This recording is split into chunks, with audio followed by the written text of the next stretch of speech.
गृह मंत्री अमित शाह एक एक्सक्लूसिव बातचीत कर रहे हैं, खास इंटरव्यू दे रहे हैं। आपको सुनवाते हैं क्या कह रहे हैं।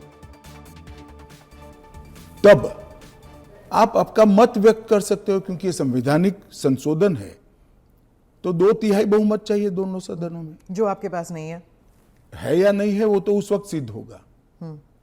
परंतु उस वक्त आप अपना विचार भी रख सकते हो और वोट भी कर सकते हो। किसी भी सरकार के विधेयक को या संविधान संशोधन को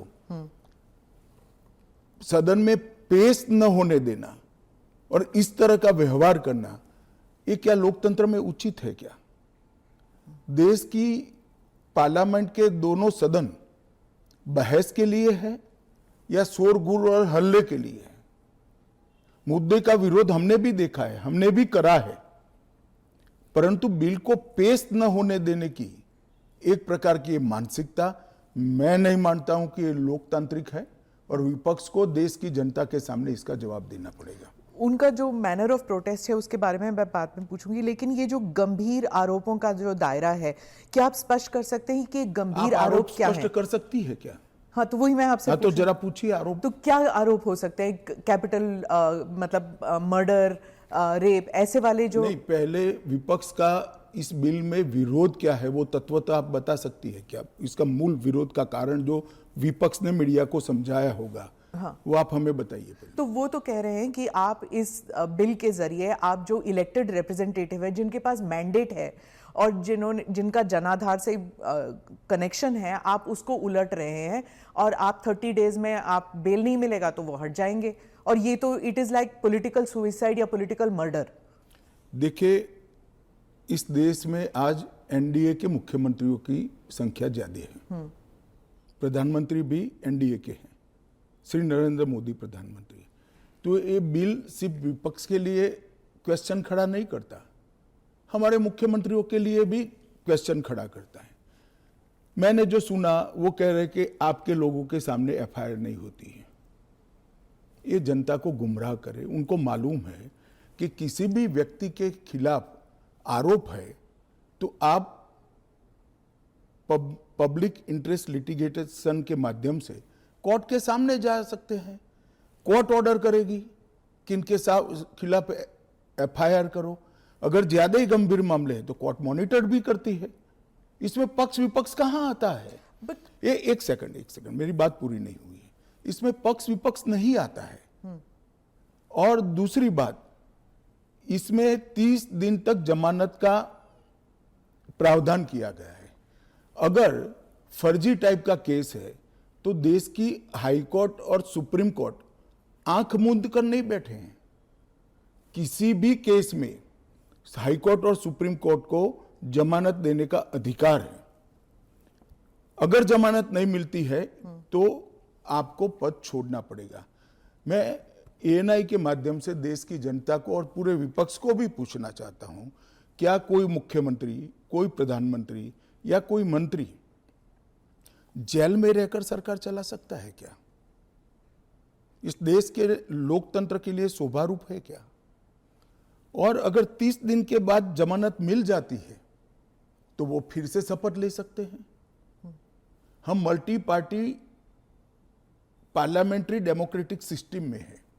जब आपके पास सदन में बहुमत होता है, एक मुख्यमंत्री को किसी भी कारणसर जेल में जाना पड़ा, 30 दिन तक जमानत नहीं हुई, तो अब वो पद मुक्त हो जाएंगे, परंतु उनका बहुमत तो बना रहेगा। जैसे ही मुक्त होंगे वो फिर से मुख्यमंत्री बन सकते हैं।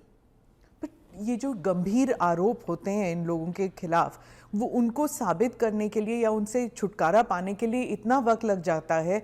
आप जैसे जो डेमोक्रेसीज हैं, बाकी डेमोक्रेसीज हैं, वहाँ पे क्या होता है कि वो हट जाते हैं और फिर वापस आते हैं। यहाँ पे तो जेल में डाल देते हैं। देखिए, जेल में डालने का जो प्रावधान है वो एनडीए सरकार ने नहीं बनाया है, वो सालों से यहाँ चल रहा है।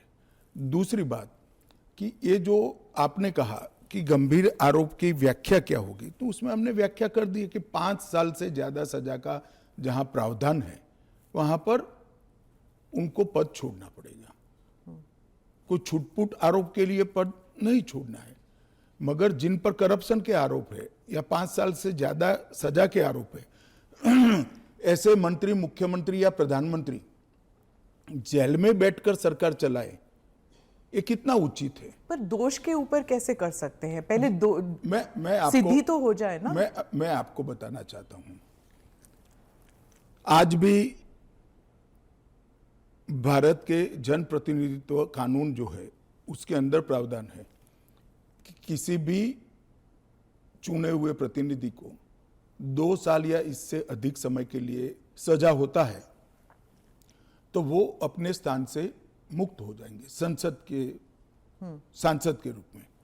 अब उस पर हाई कोर्ट की अपील बाकी है, इस पर सुप्रीम कोर्ट की अपील बाकी है, मगर एक मॉरल ग्राउंड तय करने के लिए कानून आजादी मिली तब से बना है। इस पर भी आर्गुमेंट होता है कि भाई वो हाई कोर्ट से छूट जाएंगे, वो सुप्रीम कोर्ट से छूट जाएंगे, क्योंकि अपील फाइनल नहीं हुई है। तो जैसे ही छूटते हैं उनकी सदस्यता रिवाइव हो जाती है। कई सारे लोगों की सदस्यता समाप्त हो गई और तुरंत रिवाइव भी हुई, ऊपर से सजा का स्टे मिलने के बाद। पर इस दौरान उनका राजनीतिक कुछ नहीं होता है ना सर। सत्येंद्र जैन का देख लीजिए, उनके 4 साल कौन लौटाएगा? उनकी जो पॉलिटिकल लाइफ है वो तो खत्म हो गई ना। नहीं, मगर 4 साल तक उनको जमानत नहीं मिला, केस अभी चालू है। हाँ, तो पर उसके बाद सीबीआई का जो रिपोर्ट है वो कोर्ट ने एक्सेप्ट कर लिया ना। आप भयंकर भ्रांति में हो। जिस एफआईआर में वो 4 साल जेल में रहे, वो एफआईआर में क्लोजर रिपोर्ट नहीं भरी गई है। क्लोजर रिपोर्ट 2022 के केस में भरी गई। जिन 4 केसों में वो जेल में गए थे और लंबे समय तक रहे, वो 4 केसों में सीबीआई ने चार्जशीट किया है और वो ट्रायल फेस कर रहे हैं। मगर आप पार्टी के प्रोपेगेंडा का आप शिकार हो। सत्येंद्र जैन जी को जिस केसों में लंबा समय जेल में रहना पड़ा, वो सारे के सारे केसों में चार्जशीट हुआ है और वो ट्रायल फेस कर रहे हैं। और अरविंद केजरीवाल जो थे उनका भी ऐसे ही हुआ था, बेल मिला और फिर उसके बाद वो वापस आ गए। क्या यही होने वाला है हर नॉन बीजेपी चीफ मिनिस्टर के साथ? तो आप मुझे एक बात का जवाब दीजिए। नॉन बीजेपी बीजेपी छोड़ दीजिए, दोनों के लिए समान कानून है, परंतु किसी ने भी जेल से सरकार चलानी चाहिए क्या? आजादी से अब तक कई सारे नेता जेल में गए, कई सारे मुख्यमंत्री भी गए, मंत्री भी गए, और सबने इस्तीफा देकर जेल में गए। अभी अभी एक ट्रेंड शुरू हुआ कि जेल में जाने के बाद भी इस्तीफा नहीं देना। ढेर सारे ऐसे लोग हैं जिन्होंने इस्तीफा दिया। तमिलनाडु के कुछ मंत्रियों ने नहीं दिया, दिल्ली के मंत्री और मुख्यमंत्री ने नहीं दिया, और सरकार के सचिव, डीजीपी, मुख्य सचिव इनके पास आदेश लेने के लिए जेल में जाएंगे। ये क्या हमारे लोकतंत्र को दुनिया में सम्मान दिलाएगा क्या? ये मुद्दे पर चिंता, चर्चा होनी चाहिए, नहीं होनी चाहिए। और मैं आज जो कांग्रेस पार्टी इसका मुखर कर विरोध कर रही है, वो कांग्रेस पार्टी के एक स्टैंड को ही मैं कह रहा हूं। जब यूपीए की सरकार थी, श्री मनमोहन सिंह जी इनके प्रधानमंत्री थे और लालू प्रसाद यादव जी इनके मिनिस्टर थे। लालू प्रसाद जी को सजा हो गई। मनमोहन सरकार एक ऑर्डिनेंस लेकर आई कि 2 साल की सजा हो तो भी अपील का स्टेज बाकी है तो उनकी सदस्यता नहीं जाती है। यही मॉरल ग्राउंड था जो आप कोट कर रही हो। तो एक ऑर्डिनेंस लेकर आए कि हम इसको बदल दे रहे हैं। ऑर्डिनेंस से बदलने का कैबिनेट ने प्रस्ताव भी किया। यही श्री राहुल गांधी इसको कंप्लीट नॉनसेंस कहकर सार्वजनिक रूप से प्रेस कॉन्फ्रेंस में फाड़े थे ऑर्डिनेंस को। और देश की कैबिनेट ने और देश के प्रधानमंत्री ने जो फैसला लिया था, उनकी पार्टी के ही प्रधानमंत्री ने जो फैसला लिया था, उसका मॉरल ग्राउंड पर उन्होंने मखौल उड़ाया था। और मनमोहन सिंह एक सॉरी फिगर बनकर रह गए थे पूरी विश्व के सामने। आज वही राहुल गांधी बिहार में सरकार बनाने के लिए सजा हो गई, वो लालू प्रसाद जी को गले मिल रहे हैं। ये ड्यूअल स्टैंडर्ड नहीं है क्या? ये शोभा देता है क्या? 3 चीजों से ये सारे आरोप खारिज हो जाते हैं। एक तो प्रधानमंत्री जी ने स्वयं अपने आप को इसमें डाला है। एक जमाने में कांग्रेस 39वां संविधान प्रधानमंत्री ने डाला है, पहले नहीं थे क्या प्रधानमंत्री? ना, पहले तो प्रोविजन ही नहीं था। तो जब कानून ड्राफ्ट हो रहा था तो उन्होंने खुद डाला अपना? हाँ, खुद डाला है। पहले 39वां जो संशोधन था, इसमें इंदिरा जी उपराष्ट्रपति राष्ट्रपति के साथ साथ खुद को भी इनके खिलाफ कोई वैधता नहीं रहती है चुनावी मुकदमों का एक संविधान संशोधन लेकर आई थी। वो खैर कांग्रेस पार्टी और श्रीमती इंदिरा गांधी की नैतिकता का सवाल है।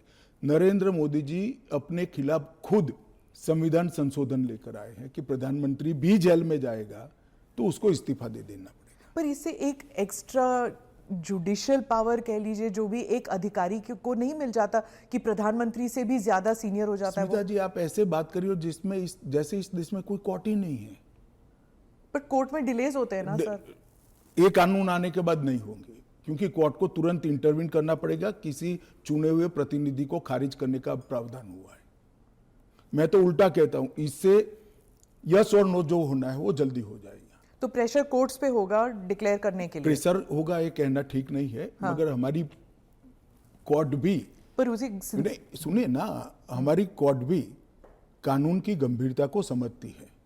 जब 30 दिन के बाद पद छोड़ना है तो वो उसके पहले इसका फैसला करेगी कि बेल मिलना चाहिए या नहीं मिलना चाहिए। हाईकोर्ट में जब केस गया कि श्री केजरीवाल जेल में है, तब उनको वहां से इस्तीफा देने चाहिए। पब्लिक इंटरेस्ट लिटिगेशन फाइल हुआ।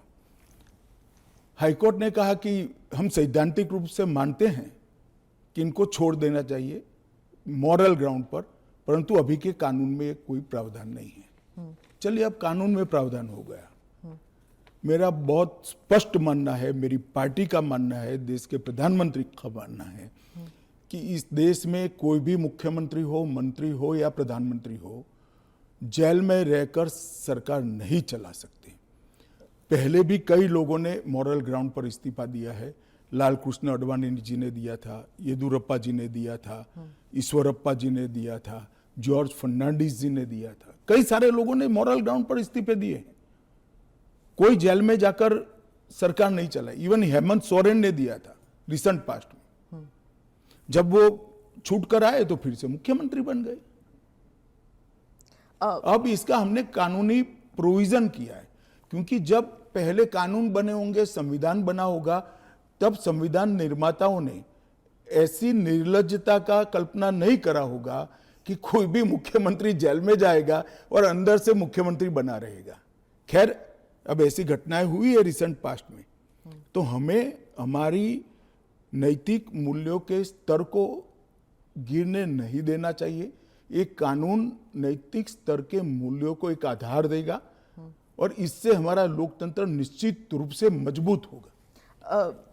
गृहमंत्री जी, विपक्ष कह रहा है कि सरकार जो है वो इस तरह के जो सिचुएशन बनाएगी या फिर कोर्ट पर दबाव डालेगी कि 30 दिन में जमानत नहीं मिलेगा। अगर 30 दिन में जमानत नहीं मिल जाता तो फिर the entire thing falls through. देखिए, ये उनका पद से चिपक रहने के लिए एक अलग प्रकार से बनाया हुआ खूबसूरत आर्ग्यूमेंट है। मैं मानता हूं हमारी कोर्ट्स संवेदनशील है और जब किसी का पद जाता है तो निश्चित रूप से कोर्ट समय मर्यादा में उनकी जमानत के फैसले करेंगे, जो भी होगा उसका। मैं विपक्ष के लिए नहीं लिखा, पक्ष विपक्ष जो भी होगा, इसकी जमानत के फैसले तुरंत ही करने की पद्धति भी डेवलप होगी, ऐसा मेरा स्पष्ट मानना है। वो तो कहते हैं कि पॉलिटिक्स ऑफ वेंडेटा होगा, क्योंकि जो इन्वेस्टिगेटिंग ऑफिसर है, जो पुलिसिंग है, वो सब सेंट्रल के कमांड में आ जाता है। पूरी चीज में से आपकी सरकार नहीं, है तो फिर पूरी चीज में से कोर्ट को बाहर ही रख रही हो। तो कोर्ट जाने से पहले इन्वेस्टिगेशन भी तो होगा ना। इन्वेस्टिगेशन तो पुलिस के हाथ में। मैं समझ गया, इन्वेस्टिगेशन हो गया, गलत हुआ, मान लीजिए आरोप भी मान लीजिए, अरेस्ट भी गलत हुई, तो 30 दिन में कोर्ट कहेगा अरेस्ट गलत है। और वेंडेटा की बात कांग्रेस पार्टी कर रही है, इनको शोभा नहीं देता जी।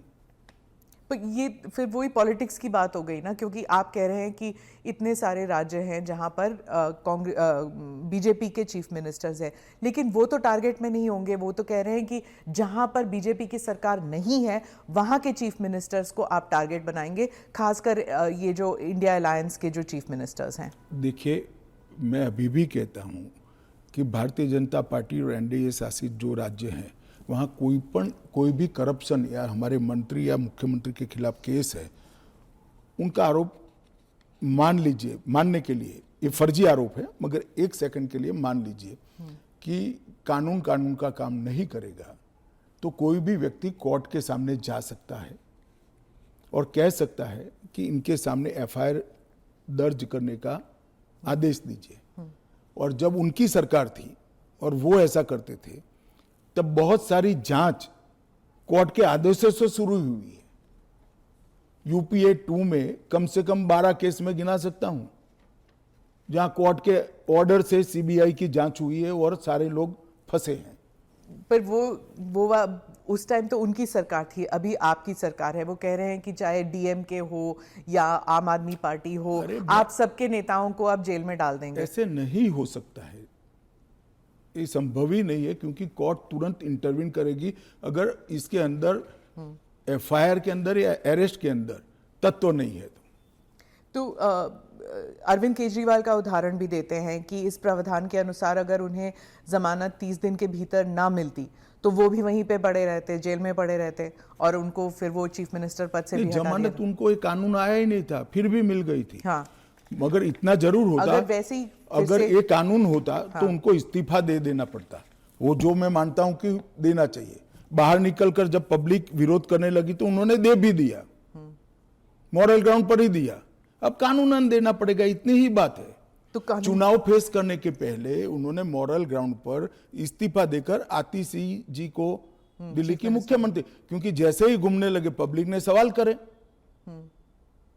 आपने कहा कि आप जीपीसी में भेजने वाले हैं, लेकिन ऑपोजिशन जो कह रहे हैं, जैसे टीएमसी जो फोर फ्रंट पे है ऑपोजिशन में, इसमें इस मामले में वो कह रहे हैं कि वो जेपीसी का हिस्सा बनेंगे ही नहीं, वो बॉयकॉट कर देंगे। फिर क्या होगा? नहीं, क्या होगा तो हम क्या कर सकते हैं? तो फिर आप कानून ले आएंगे फिर? तो उनको कौन ना बोल रहा है कि आप मत बनो, क्योंकि हम कह ही रहे हैं कि आप बनिए। आप अगर पार्लियामेंट चलाने के जो नियम बने हैं वो नियम को भी स्वीकार नहीं करोगे और आप कहोगे कि हमारी इच्छा है वही फाइनल हो, भले हम विपक्ष में हैं, ऐसे नहीं हो सकता। सरकार उनको मौका दे सकती है, अगर वो मौके का स्वीकार नहीं करते हैं तो हम क्या कर सकते हैं? हम तो रिसीविंग एंड पर हैं। क्योंकि वो रिसीविंग एंड पे हैं आप। निश्चित रूप से अगर जेपीसी बनाने का निर्णय होने के बाद भी वो जेपीसी का बहिष्कार करते हैं तो सरकार के पास विकल्प क्या? वो कह रहे हैं कि आप सिर्फ उनका स्टैंप चाहते हैं, ये तो संविधान की हत्या है। ये ऐसा नहीं है। जेपीसी में अनेक साक्ष्य बुलाए जाते हैं, सार्वजनिक जीवन के भी बुलाए जाएंगे। आप एप्लीकेशन करोगी तो आपको भी बुलाएंगे, आपका रिकॉर्ड होता है और वो सारे दलीलों का, साक्ष्यों के दलील का काट कर रिपोर्ट तैयार होता है और वो रिपोर्ट के आधार पर बिल को बदला जाता है। तो पूरी पार्लियामेंट की संवैधानिक प्रक्रिया को ही सिरे से खारिज करते हैं। फिर तो आप ऐसे भी कह सकते हो कोई भी कानून हम पास नहीं होने देंगे, हम विरोध करेंगे। कि महत्वपूर्ण बिल है, सभी पार्टियों के सदस्यों की राय पार्टी से कंसल्ट कर एक कंसीडर्ड राय जेपीसी के सामने आनी चाहिए। और अगर जेपीसी नहीं आता, अगर वो बहिष्कार करते हैं, तब क्या होगा? तो कुछ नहीं होगा, जेपीसी अपना काम करेगी। तो कैसे काम करेगी? अगर बहिष्कार कर रहे हैं तो फिर तो पूरे ऑपोजिशन के बगैर तो मौजूदा लोग काम करेंगे। कल को आप अगर ऑपोजिशन अभी से लेकर 4 साल तक कोई काम में सहयोग नहीं होता है, देता है, तो देश नहीं चलेगा क्या? स्मिता जी, ऐसे नहीं चलता है। हम इतना ही कर सकते हैं कि उनको बोलने का मौका दे, उनको बात रखने का मौका दे। अगर वो अपनी बात रखना ही नहीं चाहते हैं, अगर बोलना ही नहीं चाहते हैं, तो देश की जनता भी तो देख रही है ना चीजों को। विपक्ष का यही कहना है कि आप हमेशा कह रहे हैं, इस बिल को लेकर कह रहे हैं कि जुडिशरी डिसाइड करेगा, जुडिशरी, लेकिन जुडिशरी में सारे केसेस इतनी लंबे तौर पर विलंबित होती हैं, नहीं चलते हैं। और एक सेकंड, जुडिशरी में बेल के केस कभी भी, मेरे अलावे किसी भी बेल का केस सुप्रीम कोर्ट में 5 दिन से ज्यादा नहीं चला है।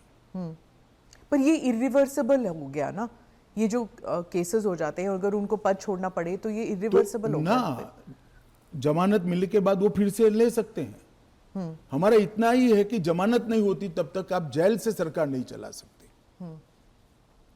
तो चलो जमानत मिलने में 30 की जगह 40 दिन हुआ, तो 40 दिन के बाद आप शपथ ले सकते हो।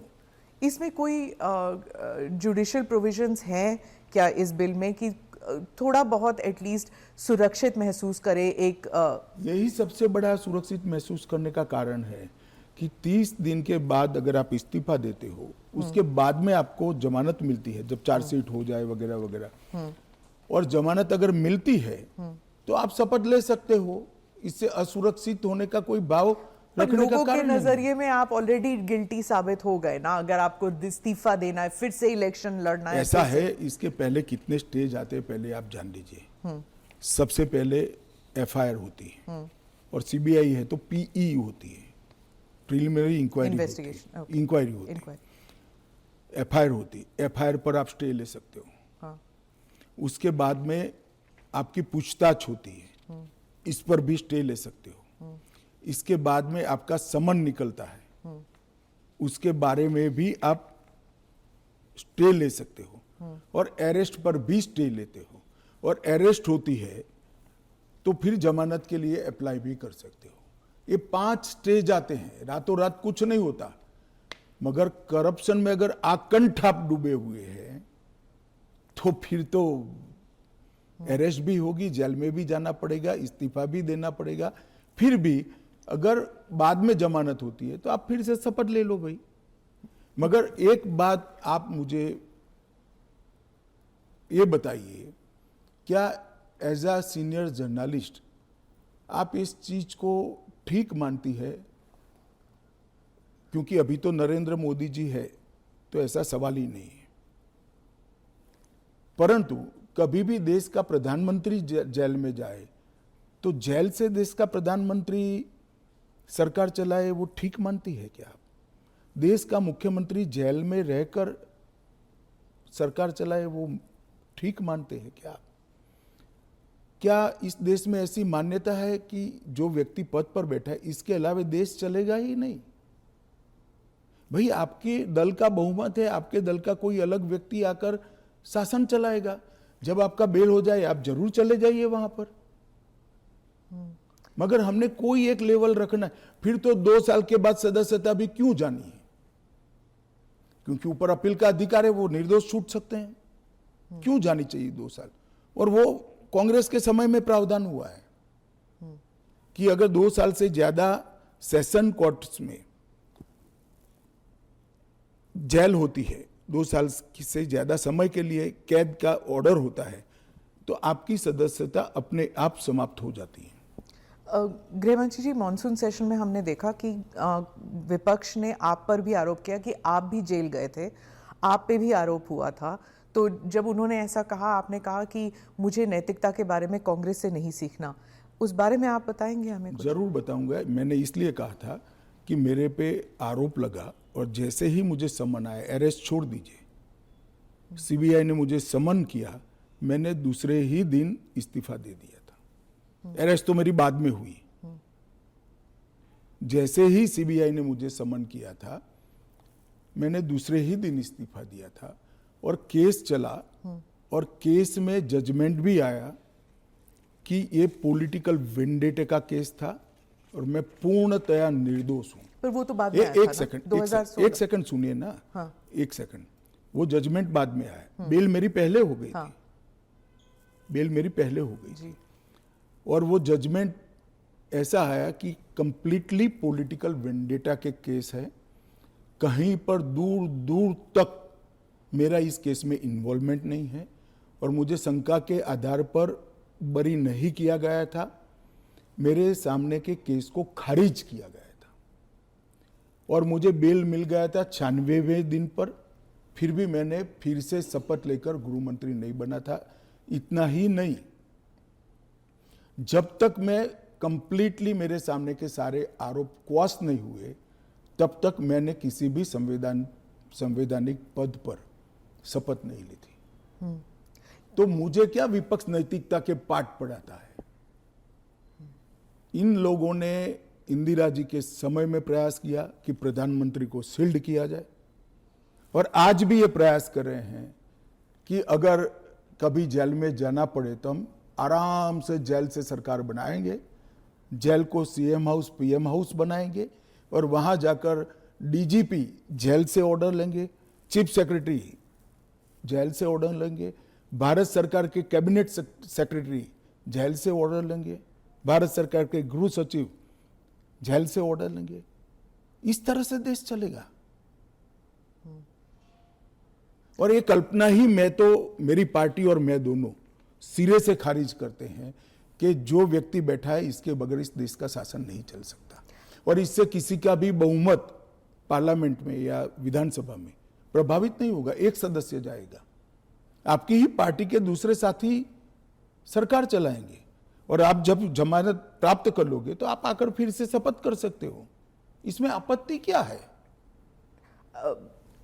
अमित शाह जी, आप बार बार जुडिशरी का हवाला देते हैं, लेकिन उस वक्त भी जस्टिस आफ्ताब आलम आपके घर आए थे आपसे सिग्नेचर लेने के लिए कि आप गुजरात से बाहर चले जाएंगे। ना, ऐसा नहीं हुआ है। आफ्ताब आलम साहब कभी मेरे घर पे न आए नहीं है, ऐसी जरूरत भी नहीं पड़ी है। इन्होंने यहाँ रविवार के दिन स्पेशल कोर्ट बिठाकर मेरी बेल एप्लीकेशन को सुना और रिजेक्ट किया। ना, रिजेक्ट नहीं किया। इन्होंने कहा कि मुझे लगता है कि अमित शाह गृह मंत्री रहे, वो साक्ष्य को प्रभावित कर। तो मेरी जो वकील थी, इन्होंने कहा कि आपको अगर ये भय है तो जब तक बेल एप्लीकेशन डिसाइड नहीं होता हमारे क्लाइंट गुजरात के बाहर रहेंगे। वो मैंने स्टेटमेंट किया है। 2 साल आप बाहर रहे? हाँ, 2 साल में बाहर रहा, निश्चित रूप से बाहर रहा, क्योंकि 2 साल भारत के इतिहास में कभी भी किसी की बेल एप्लीकेशन 2 साल नहीं चली है। आलम साहब की कृपा से मेरी बेल एप्लीकेशन 2 साल चली, ज्यादा से ज्यादा बेल एप्लीकेशन 11 दिन तक चली है। आपने उस वक्त पहले भी जिक्र किया था अडवाणी जी के ऊपर कि उन्होंने भी इस्तीफा दिया था। जी, कहा था अडवाणी जी ने इस्तीफा दिया था। ढेर सारे हमारे कार्यकर्ता, मदन लाल खुराना वगैरह सारे, सभी ने दिया था। कि जब तक, अरे अभी हेमंत सोरेन जी ने दिया था। ये तो एक नया संस्कृति आया अभी। विगत 2 साल पहले ऐसा केस ही नहीं था कोई। सभी लोगों पर आरोप लगते थे, सब लोग इस्तीफा दे देते थे, बरी होकर राजनीति शुरू करते थे। तमिलनाडु के कुछ मंत्रियों ने इस्तीफा नहीं दिया, दिल्ली के मंत्री और मुख्यमंत्री ने इस्तीफा नहीं। और अगर इस तरह से इस समाज जीवन का, नैतिकता का स्तर आप राजनीति का और समाज जीवन का नीचे ले जा रहे हैं, इससे हम सहमत नहीं हैं। और अगर मैं अब पूछता हूं, आप मुझे पूछ रही हैं, तो लालू जी के वो ऑर्डिनेंस फाड़ने का, लालू जी के बचाने के लिए जो ऑर्डिनेंस मनमोहन सिंह लाए थे, वो ऑर्डिनेंस को फाड़ने का राहुल गांधी का औचित्य क्या था? अगर उस दिन वो मोरालिटी थी तो आज नहीं है क्या? क्योंकि आप लगातार 3 चुनाव हार चुके हो। मोरालिटी के स्टैंडर्ड्स चुनाव के जय पराजय के साथ जुड़े नहीं है। मोरालिटी के स्टैंडर्ड्स सूर्य और चंद्र की तरह हमेशा अपनी जगह पे स्थिर रहने। तो क्या आप कह रहे हैं कि राहुल गांधी कॉम्प्रोमाइज हो गए हैं आरजेडी के लिए? नहीं, मुझे कहने की कहां जरूरत है। उनके 2 चीजों को वो कैसे जस्टिफाई करेंगे? मैंने तो आज पूछ लिया, आप इनका इंटरव्यू कर पूछ लो उनको। तो आपकी जो एनडीए के जो पार्टीज हैं, क्या वो सब सहमत है इस जी सर, बिल को लेकर? सब चंद्रबाबू नायडू, नीतीश कुमार, सब सहमत है। सब आप पर इस मॉनसून सेशन में वो इतने आगे तो नहीं आए आपको डिफेंड करने के लिए, आप अकेले नजर आए। नहीं, आगे आने का मौका ही नहीं आया, बहस ही नहीं होने दी।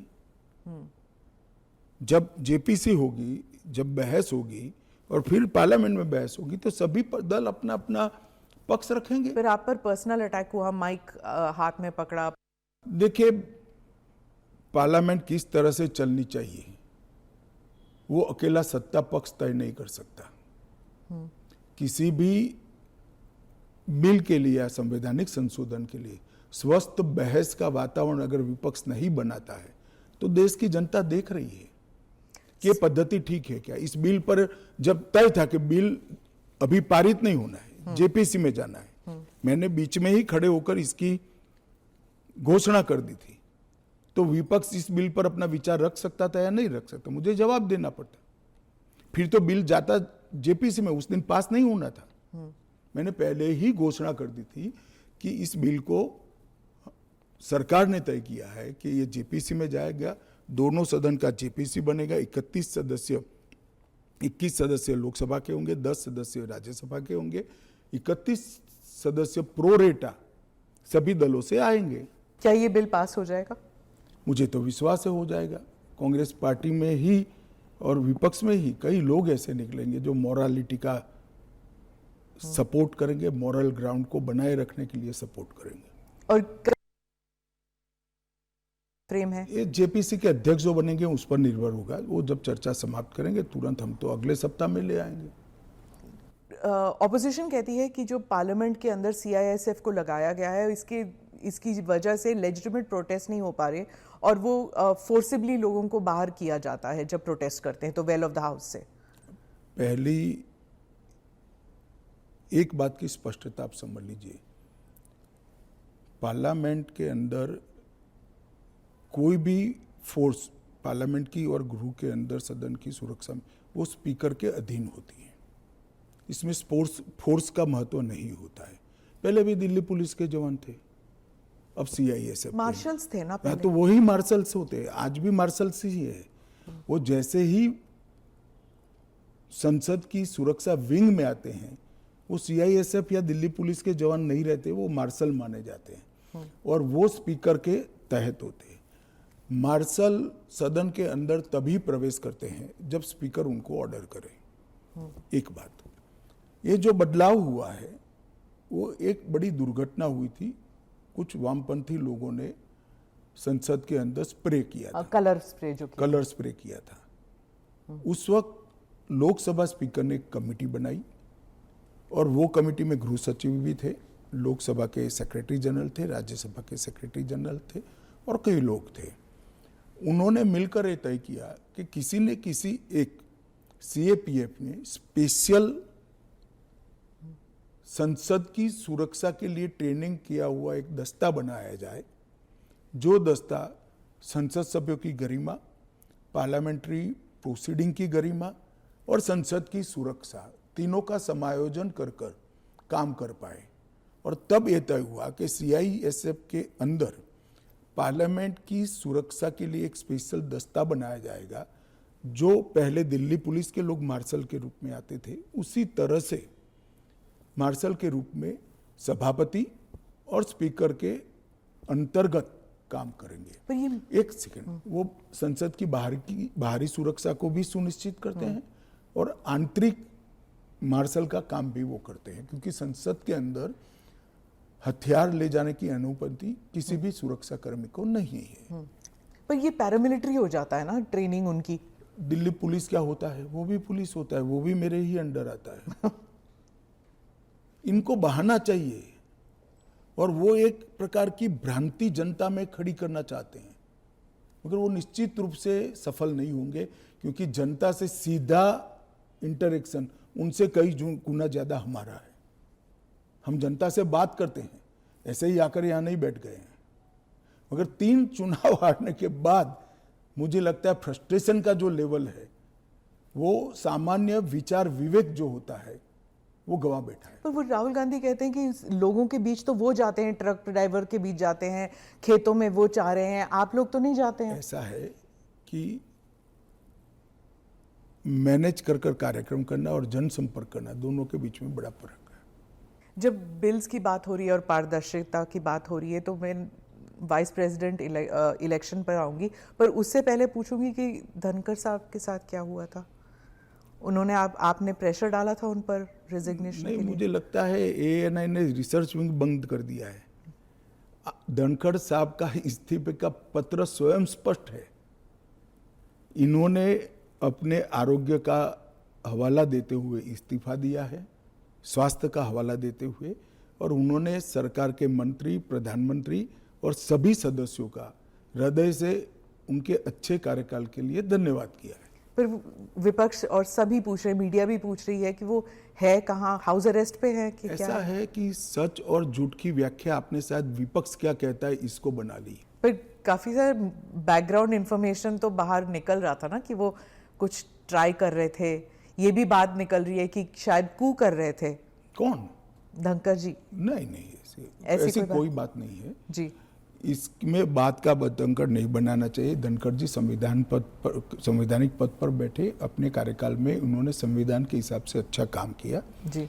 इनकी निजी स्वास्थ्य की समस्या के कारण इन्होंने इस्तीफा दिया है। हाँ। इसको ज्यादा खींच कर कुछ ढूंढने का प्रयास नहीं करना चाहिए। देखिए देश में बहुत सारी पॉजिटिव स्टोरीज हैं, हमेशा इस तरह की स्टोरी के पीछे नहीं लगना चाहिए। जो एनडीए के जो वाइस प्रेसिडेंट कैंडिडेट है, कहा जाता है कि आपने उन्हें इसलिए पिक किया क्योंकि बीजेपी जो है अब तमिलनाडु में अपना खाता खोलना चाहती है, इसलिए। नहीं, ऐसा नहीं है। हम पहले भी तमिलनाडु में साथियों के साथ चुनाव लड़े हैं, हमारी यहाँ बहुत सारी सीटें भी आई है, ऐसा नहीं है। कहीं से भी पिक करोगे तो ऐसे कारण बनाकर पूछा जाएगा।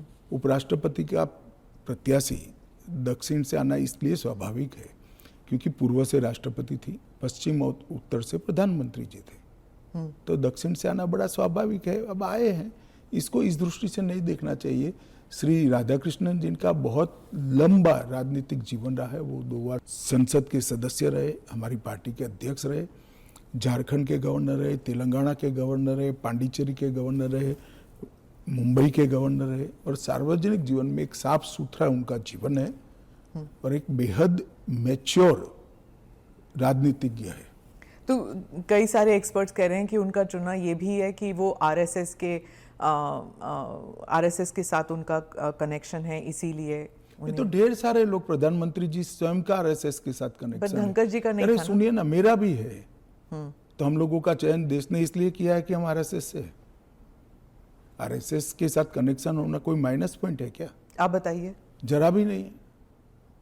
अटल बिहारी वाजपेयी जी भी आरएसएस से कनेक्टेड थे, श्री अडवाणी जी भी आरएसएस से कनेक्टेड थे, मोदी जी भी है, मैं भी हूं, राधाकृष्णन जी भी है। और जो इंडिया अलायंस के जो कैंडिडेट है, उनके बारे में आपने कहा कि उन्होंने एक समय था जब उन्होंने मेरे कहने से क्या होता है, वो तो सुप्रीम कोर्ट का रिकॉर्ड है। सलवा जुडम को इन्होंने खारिज कर दिया। आदिवासियों का आत्मरक्षा का जो अधिकार था उसको उन्होंने समाप्त कर दिया। इसके कारण इस देश में नक्सलवाद 2 दशक ज्यादा चला है। उस वक्त नक्सलवाद अंतिम सांसें गिन रहा था क्योंकि जो आदिवासी थे, जो बच्चों को पढ़ाना चाहते थे, जिनके यहाँ रोड नहीं पहुंचता था, इससे परेशान थे, जिनके यहाँ स्वास्थ्य सेवाएं नहीं थी, वो परेशान थे। उन्होंने खुद की रक्षा के लिए सलवा जुडम बनाया था। इसको सुप्रीम कोर्ट ने खारिज कर दिया। ये तो सुप्रीम कोर्ट का रिकॉर्ड है, इनका जजमेंट है। और इसके बाद जो स्कूल तबाह हो गए थे नक्सलियों के कारण, वो स्कूलों में सीआरपीएफ और सुरक्षा बल बैठे थे, रातों रात एक ऑर्डर करके सबको बाहर कर दिया। कई जगह हमले हुए सुरक्षा बलों पर। ये दोनों जजमेंट, इसका जवाब श्री सुदर्शन रेड्डी से ज्यादा राहुल गांधी ने देना चाहिए कि उन्होंने क्यों पिक किया। जी, मैं तो मानता हूं यही क्राइटेरिया रहा होगा। नक्सल को सपोर्ट करने के लिए नहीं, वामपंथी विचारधारा, और ये जजमेंट से निश्चित रूप से नक्सल प्रोटेक्ट हुए हैं। तो क्या वाइस प्रेसिडेंट इलेक्शन भी अब it will be polarising factor? Polarisation क्या है? जब आप इतना बड़ा आरोप लगा रहे हैं कि और पोलराइजेशन अगर होगा भी तो किस मुद्दे पर होगा? देश की सुरक्षा के मुद्दे पर होगा। मैं मानता हूं देश की सुरक्षा पर सांसदों ने विचार करना चाहिए या नहीं करना चाहिए। एएनआई के साथ बात करने के लिए धन्यवाद। आपका धन्यवाद। आपने सुना केंद्रीय गृह मंत्री अमित शाह को, जो कि एक बेहद खास बातचीत कर रहे थे। 130वें संविधान संशोधन को लेकर के उन्होंने कई बड़ी बातें कही हैं और ऐसे में उन्होंने कहा है कि एक ऐसा बिल लेकर आने जा रहे हैं जिसमें 30 दिन जेल में रहने पर मुख्यमंत्री, मंत्री और प्रधानमंत्री को पद से हटाया जा सकता है। तो वहीं उन्होंने कई बड़े मुद्दों पर बातचीत की है। धनखड़ के इस्तीफे को लेकर के उन्होंने बातचीत की, तो इसके साथ ही जेल में रह करके किस तरह से यहां सरकार चलाई जा रही है उसको लेकर भी बात की। क्या बड़े मुद्दों पर बातचीत की, आपको सुनवाते हैं। देश की जनता को और पूरे विपक्ष को भी पूछना चाहता हूं, क्या कोई मुख्यमंत्री, कोई प्रधानमंत्री या कोई मंत्री जेल में रहकर सरकार चला सकता है क्या? इस देश के लोकतंत्र के लिए शोभा रूप है क्या? और अगर 30 दिन के बाद जमानत मिल जाती है तो वो फिर से शपथ ले सकते हैं। हम multi party parliamentary democratic system में है। जब आपके पास सदन में बहुमत होता है, एक मुख्यमंत्री को किसी भी कारणसर जेल में जाना पड़ा, 30 दिन तक जमानत नहीं हुई, तो अब वो पदमुक्त हो जाएंगे, परंतु उनका बहुमत तो बना रहेगा। जैसे ही मुक्त होंगे वो फिर से मुख्यमंत्री बन सकते हैं। जो कांग्रेस पार्टी इसका मुखर कर विरोध कर रही है, वो कांग्रेस पार्टी के एक स्टैंड को ही मैं कह रहा हूं। जब यूपीए की सरकार थी, श्री मनमोहन सिंह जी इनके प्रधानमंत्री थे और लालू प्रसाद यादव जी इनके मिनिस्टर थे। लालू प्रसाद जी को सजा हो गई। मनमोहन सरकार एक ऑर्डिनेंस लेकर आई कि 2 साल की सजा हो तो भी अपील का स्टेज बाकी है तो उनकी सदस्यता नहीं जाती है। यही मॉरल ग्राउंड था जो आप कोट कर रही हैं। तो एक ऑर्डिनेंस लेकर आए कि हम इसको बदल दे रहे हैं। ऑर्डिनेंस से बदलने का कैबिनेट ने प्रस्ताव भी किया। यही श्री राहुल गांधी इसको कंप्लीट नॉनसेंस कहकर सार्वजनिक रूप से प्रेस कॉन्फ्रेंस में फाड़े थे ऑर्डिनेंस को। और देश की कैबिनेट ने और देश के प्रधानमंत्री ने जो फैसला लिया था, उनकी पार्टी के ही प्रधानमंत्री ने जो फैसला लिया था, उसका मॉरल ग्राउंड पर उन्होंने मखौल उड़ाया था। और मनमोहन सिंह एक सॉरी फिगर बनकर रह गए थे पूरी विश्व के सामने। आज वही राहुल गांधी बिहार में सरकार बनाने के लिए सजा हो गई, वो लालू प्रसाद जी को गले मिल रहे हैं। ये ड्यूअल स्टैंडर्ड नहीं है क्या? ये शोभा देता है क्या? मेरा बहुत स्पष्ट मानना है, मेरी पार्टी का मानना है, देश के प्रधानमंत्री का मानना है कि इस देश में कोई भी मुख्यमंत्री हो, मंत्री हो या प्रधानमंत्री हो, जेल में रहकर सरकार नहीं चला सकती। पहले भी कई लोगों ने मॉरल ग्राउंड पर इस्तीफा दिया है। लाल कृष्ण आडवाणी जी ने दिया था, येदुरप्पा जी ने दिया था, ईश्वरप्पा जी ने दिया था, जॉर्ज फर्नांडिस जी ने दिया था। कई सारे लोगों ने मॉरल ग्राउंड पर इस्तीफे दिए। कोई जेल में जाकर सरकार नहीं चलाई। इवन हेमंत सोरेन ने दिया था रिसेंट पास्ट। जब वो छूट कर आए तो फिर से मुख्यमंत्री बन गए। अब इसका हमने कानूनी प्रोविजन किया है, क्योंकि जब पहले कानून बने होंगे, संविधान बना होगा, तब संविधान निर्माताओं ने ऐसी निर्लज्जता का कल्पना नहीं करा होगा कि कोई भी मुख्यमंत्री जेल में जाएगा और अंदर से मुख्यमंत्री बना रहेगा। खैर, अब ऐसी घटनाएं हुई है रिसेंट पास्ट में, तो हमें हमारी नैतिक मूल्यों के स्तर को गिरने नहीं देना चाहिए। एक कानून नैतिक स्तर के मूल्यों को एक आधार देगा और इससे हमारा लोकतंत्र निश्चित रूप से मजबूत होगा।